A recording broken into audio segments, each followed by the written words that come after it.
Story నేను విన్నాను, అది చెప్పి నేను ముగిస్తాను. జాన్ అనే ఒక వ్యక్తి ఉన్నాడు. ఎవరండి? ఆ వ్యక్తి ఓపిక ఎంతో కానీ మరి 4 చేసుకున్నాడట. ఎంతమంది రండి? 4 భార్యలు. 4 భార్యలను చేసుకున్నాడు. అమ్మ అందరు వింటున్నారా? 4 భార్యలను చేసుకున్నాడు. మొత్తానికి అందరికీ అన్నీ బాగానే చూసుకున్నాడు. నేను విన్న స్టోరీ నేను మీకు చెప్తున్నాను. అన్నీ బాగా చూసుకున్నాడు. అయితే అందరికంటే కూడా ఎక్కువగా 4వ భార్యను బాగా ప్రేమించాడట. మనోహరు వింటున్నావా? ఎవరిని బాగా ప్రేమించాడు? 4వ భార్యను బాగా ప్రేమించాడట. 3వ భార్యను ఏమండి పర్వాలేదు. 2వ భార్యను ఇంకొంచెం. మొదటి భార్యకు అసలు ఎప్పుడు పట్టించుకోలేదట. 4వ భార్యను బాగా చూసుకున్నాడు. 2వ భార్యతో కూడా అప్పుడప్పుడు మాట్లాడి మంచి చెడ్డ అన్ని బాగానే కష్టసుఖం చేశాడు. 3వ భార్యను కూడా ఆ మాత్రం ఓకే, అప్పుడప్పుడు పట్టించుకునేవాడు. కానీ 4వ భార్యనంట అస్సలు కనీసము మొదటి భార్యను కనీసము పట్టించుకోలేదు. తీరా ఒక రోజు వచ్చింది, తను చనిపోయే రోజు వచ్చింది. తను బలహీనుడైపోయాడు, బలమంతా కరిగిపోయింది. ఎంతకాలం బ్రతుకుతాం? తీరా చావు బ్రతుకుల్లో ఆయన తను ఎంతగానో ప్రేమించినటువంటి ఆ 4వ భార్యను పిలిచి, అమ్మా నేను చనిపోతున్నాను, నాతో పాటు వస్తావా అని అడిగాడట. ఏమండి? నాతో పాటు వస్తావా అంటే 4వ భార్య అన్నదంట, ఇంతకాలం నువ్వు నన్ను ఎంతగానో ప్రేమించావు, thank you very much for that, but నేను నీతో పాటు నేను రమ్మన్నా.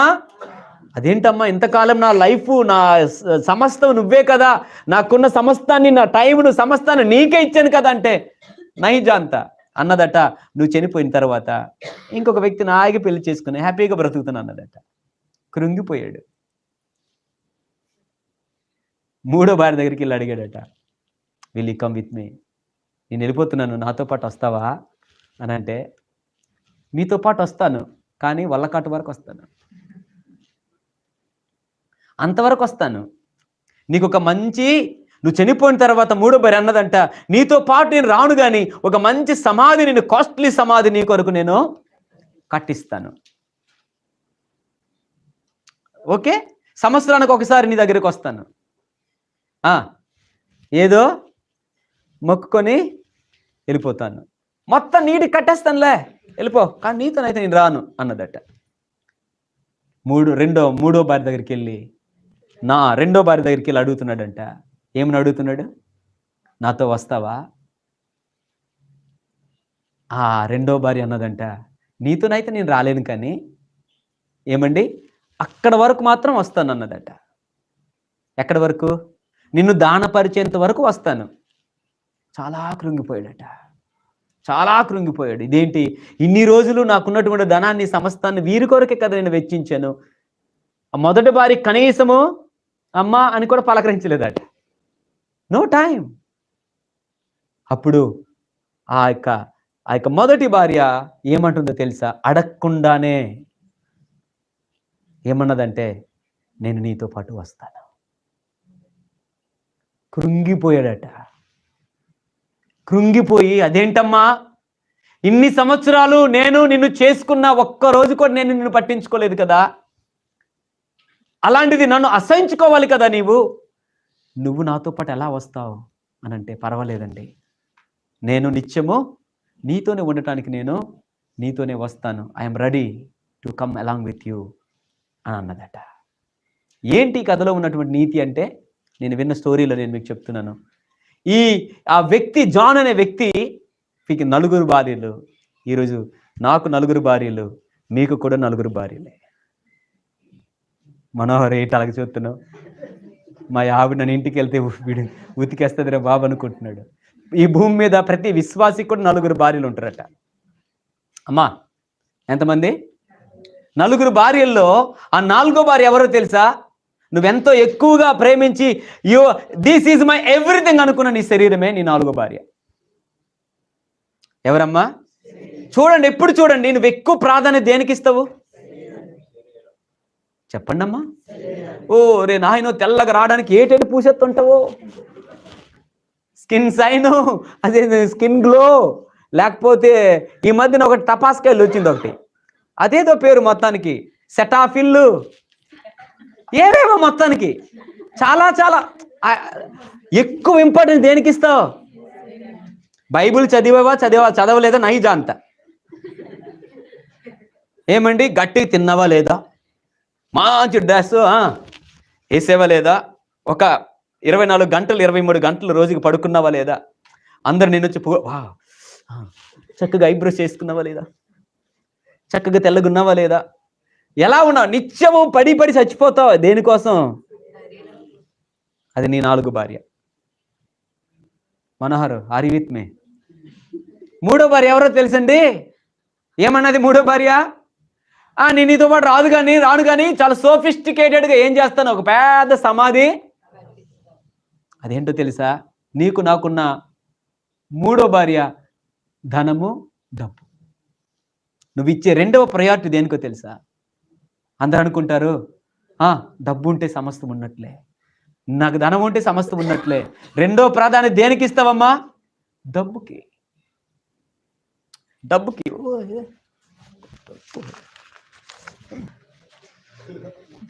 పిచ్చి పిచ్చి. ఇదిగో నువ్వు ఇచ్చే ప్రాధాన్యత అదేమన్నదో తెలుసా? నువ్వు వెళ్ళిపోతే నీతో పాటు ఇది, నువ్వు వెళ్ళిపోతే నీతో పాటు ఇదే ఆ శరీరమే. దేనికైతే ప్రాధాన్యత ఇచ్చావు అదే రానన్నది. 2వ భార్య ఎవరో తెలుసా? 4, 3, 2వ భార్య. ప్రతి మనిషికి ఉండే 2వ భార్య ఎవరో తెలుసా? బంధువులు, స్నేహితులు. ఎక్కడి వరకు వస్తారమ్మా? వల్ల కాటి వరకే భూబంధాలు అన్నాడు. అమ్మో, ఇప్పుడే మాట్లాడాడమ్మా, ఎంత వేగ వచ్చిందమ్మా. ఓ దొరలు ఏడ్చేస్తుంటారు. ఓ తినే అవతల మళ్ళీ ఏడకపోతే ఎక్కడ ఫీల్ అవుతారని. అమ్మా, ఈ బంధువులు, స్నేహితులు అనేవారు అందరూ కాదు, కొందరు. ఎలాంటి వాళ్ళు తెలుసండి? సముద్రంలో నీరు లాంటి వారు. చెప్పుకోవడానికి, చూడటానికి ఓహో. ఈ ఫేస్బుక్లో ఒక్కొక్కరికైతే 2, 3, 10 వేల మంది ఫ్రెండ్స్ ఫాలోయింగ్.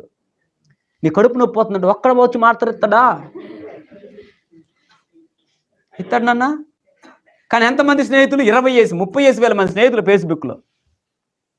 నువ్వు ఏడుస్తూ ఒక్కడే రుమాలు ఇస్తాడు నీ కన్నీళ్ళు తోడడానికి. ఈ స్నేహితులు, బంధువులు చెప్పుకోవడానికి కాదండి. A friend in need is a friend indeed అన్నారు. అంటే అవసరతలు ఆదుకునేవాడే నిజమైన స్నేహితుడు. ఇంకా బైబిల్లో రాయబడింది, నిజమైన స్నేహితుడు విడువక ప్రేమించును. హల్లెలూయా చెప్తారా? ఈ బంధువులు, స్నేహితులు, బంధుత్వాలు అక్కడ వరకు వస్తారు మోసుకొని.